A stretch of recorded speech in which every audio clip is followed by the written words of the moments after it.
মালদার মানিকচকের ভাঙন ও বন্যা পরিস্থিতি ভয়ঙ্কর হয়ে ওঠার আশঙ্কা রয়েছে। ভূতনিচরের 3টি গ্রাম পঞ্চায়েতে প্রায় 1.5 লক্ষের বেশি বাসিন্দা 1.5 মাস ধরে গঙ্গার জলে প্লাবিত হয়ে রয়েছেন। প্লাবিত জলে তলিয়ে গেছে সরকারিভাবে 9 জন। এমন পরিস্থিতির পরও গঙ্গা নদীর আরও জল বৃদ্ধি করবে এমন সতর্কতা জারি করা হয়েছে সেচ দপ্তরের তরফ থেকে।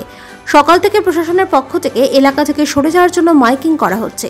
শুধু তাই নয়, এলাকাবাসীকে সতর্ক করার জন্য মানিকচকের বিধায়িকা সাবিত্রী মিত্র সামাজিক মাধ্যমে সাবধানে ও সতর্ক থাকার বার্তা দিলেন। পরিস্থিতি উদ্বেগজনক হতে চলেছে তাও জানালেন। প্রশাসন সজাগ রয়েছে, তবুও গঙ্গার অববাহিকা দিয়ে 26 লক্ষ কিউসেক জল প্রবাহিত হবে।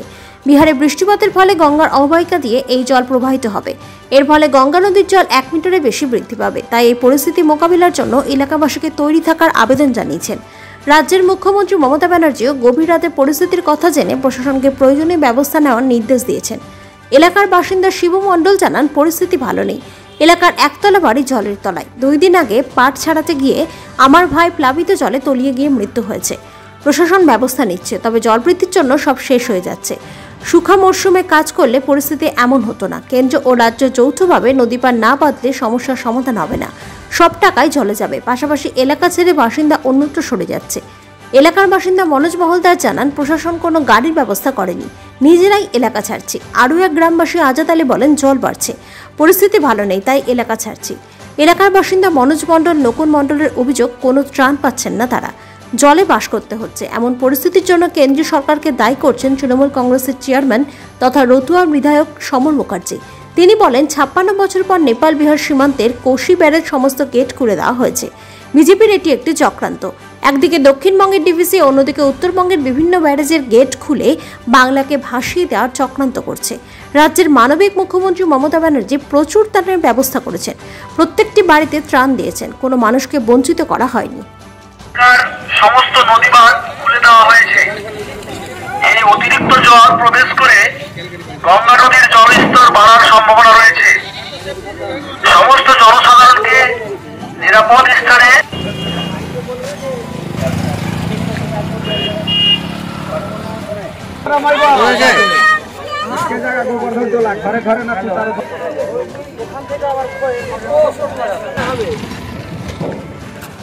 আজকেই আমার এখান থেকে বেরোবে ওরা।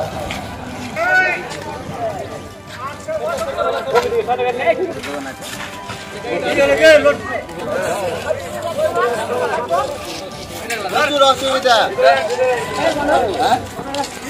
মালদা চলে আসছি সব কিছু ছেড়ে। বলছি কোনো শুকনো খাদ্য আসছে না আমাদের এখানে। যাচ্ছি কোথাও, বাড়ি ঘর ছেড়ে দিলাম, জল প্রচুর। বাড়িতে 1 গলা করে জল, 1 কোমর 1 গলা। খেলাম, বাচ্চা কাচ্চা ডুবে যাবে ভয়ে। সাহায্য এখন তো বাড়ি করেনি, আমরা এরকমটা পাইনি। শ্বশুর বাড়ি, বোনের বাড়ি বন্যা আছে বলে যাচ্ছে। হ্যাঁ, আজকে তো এলাকা হলো, অনেক জল বাড়বে, তাই আরো ভয় আমাদের। এখন দাদা খুবই খারাপ অবস্থা, একদমই খেতে পাচ্ছে না। এত পাট, এত তোমার ধান, মানে চাষিরা মাথায় হাত পড়েছে, মানে কেউ সুইসাইডও করার অবস্থা। এই মতন অবস্থা যে এত টাকা দিয়ে 2বার 3বার জল দিচ্ছে পাটে, মানুষ করছে সব কৃষিরা তো সবাই করছে। আমারও বাড়ি ভূতনি, আমি ভূতনিরই ছেলে, ঠিক আছে। খুবই অবস্থা খারাপ। আমরা 1.5 মাস, প্রায় 2 মাসের কাছাকাছি হতে চলবে, ঠিক আছে। এই যে পুজোটা যে আমাদের ভালোভাবে কাটবে, সেটাও আমাদের কাটলো না। সমস্ত গুলো তো সব নদী জলে ভেসে আছে এখন। আমরা এটা সব রাজ্য সরকার, কেন্দ্র সরকারের সব গাফলতি, ঠিক আছে। এবার কি হলো, তো যখন জল কমে যাচ্ছে তখন নদীটা বাঁধতেও হবে, তার চাইতে তো বাঁধছে না। যখন নদী কাটতে আসছে, যখন জল হচ্ছে, তখন কি হলো, তো এই এত কোটি টাকা খরচ করে করছে। হয় নাকি? হবে না তো। ওইভাবে করতে গেলে ভালোভাবে তোমার জলটা কমে যাবে, তখন নদীটা বাঁধতে হবে। সেই টাকাটা যদি তখন খরচ করতো, আমরা ভূতিন মাসের এখন আমরা ভাসতাম না, আমরা শুকনোতেই থাকতাম। এত মানুষও মরতো না, এত নষ্ট হতো, ক্ষতি হতো না। সমস্ত কিছু সব তোমার প্রশাসন আগে থেকে দায়িত্ব নিলে এটা কাজটা হতো। নেপাল বিহার বর্ডারে কোশি ব্যারেজ থেকে 56 বছর পর সমস্ত গেট খুলে দিয়েছে। এটা বিজেপির একটা চক্রান্ত। একদিকে দক্ষিণবঙ্গে ডিভিসি আরগুলো, আর এদিকে কোশি গণ্ডক, বাংলাকে ভাসিয়ে দেওয়ার চক্রান্ত।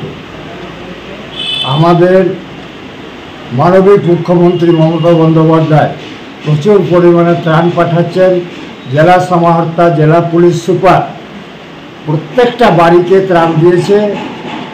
কোনো রকম কাউকে কে সিপিএম, কে কংগ্রেস, কে বিজেপি, কে তৃণমূল বাছা হচ্ছে না। মমতা বন্দ্যোপাধ্যায়ের নির্দেশ, প্রতিটা বাড়িতে বাড়িতে জেলা প্রশাসন আমাদের সাহায্যে, সর্বদল নিয়ে আমাদের সাহায্যে প্রতিটা বাড়িতে আমরা ত্রাণ দিচ্ছি। যে বিজেপি সিপিএমের যে কথাটা লক্ষ্মীর ভাণ্ডার থেকে শুরু করে মমতা বন্দ্যোপাধ্যায়ের যত 64টা প্রকল্প প্রতিটা বাড়িতে দেওয়া হয়েছে, কোনো কংগ্রেস, সিপিএম, বিজেপি, তৃণমূল বাছা হয়নি। ঠিক একই কায়দায় এই বন্যার ত্রাণ নিয়ে কাটাহাদিয়ারায় 1 লক্ষ লোকের বাস, সেখানে বিজেপিও আছে, তৃণমূল আছে, কংগ্রেস আছে, সিপিএম আছে। প্রতিটা বাড়িতে বাড়িতে প্রশাসনকে নিয়ে বিডিও সাহেব, এসডিও সাহেব, ডিএম, এসপি সাহেব সবাই মিলে প্রতিটা বাড়িতে একদম ডোর টু ডোর ত্রাণ দেওয়া হয়েছে। বিজেপি সিপিএমরা যেটা বলছে ওটা ওদের বলতে হয়, এটা এরা বলবেই। বাংলাকে ভাগ করতে চাইছে বিজেপি, গঙ্গা ফ্লোয়ার মিলে যাবে, পাগলা দিয়ে পদ্মার সঙ্গে গঙ্গা মিলবে। উত্তরবঙ্গের 8টি জেলা ভাগ বিজেপি করতে চাইছে, ন্যাচারাল ব্যারিয়ার দিয়ে এরা ভাগ করছে। তার সঙ্গে আসাম, মণিপুর, মেঘালয়, মিজোরাম, নাগাল্যান্ড, সিকিম, ভুটান সবটাই ডিটাচ করতে চাইছে ভারতবর্ষ থেকে, পশ্চিমবাংলা থেকে এই বিজেপি সরকার। আমাদের এখন 1 হাঁটু জল আছে, এই জলটা 4 ফিট বাড়বে। এটা কেন্দ্রীয় সরকারের বিজেপির মানে কি চক্রান্ত! একদিকে দক্ষিণবঙ্গ ভাসাচ্ছে ডিভিসিকে দিয়ে, আবার ওই বিহার, সেটা বিজেপি শাসিত, ওই কোশি থেকে ব্যারেজ ছেড়ে আমাদেরকে ডুবোবার চেষ্টা করছে। এই ঘৃণ্য চক্রান্তের বিরুদ্ধে আমাদের নেত্রী মমতা বন্দ্যোপাধ্যায় এবং অভিষেক বন্দ্যোপাধ্যায় দৃঢ় হস্তে লড়ছেন, প্রচুর ত্রাণ দিচ্ছে, কোনো রকম দলবাজি হচ্ছে না। পাথর ছাড়াই প্রতিকার সম্ভব। মালদার প্রাচীনতম ভৃগু বংশ জ্যোতিষী পণ্ডিত এস শাস্ত্রী। দাম্পত্য সমস্যা, বিবাহে বাধা, ব্যবসায় অবনতি, পরীক্ষায় অকৃতকার্যতা, ভাগ্য গণনা, কোষ্ঠী বিচার, ঠিকুচি গোষ্ঠী এবং মৃত্যু ছাড়া সকল সমস্যার সমাধানের জন্য যোগাযোগ করুন জগদম্বা জ্যোতিষ কেন্দ্র, বিবেকানন্দ স্কুলের পাশে, মালদা। মোবাইল 09733027832 অথবা 09332056956।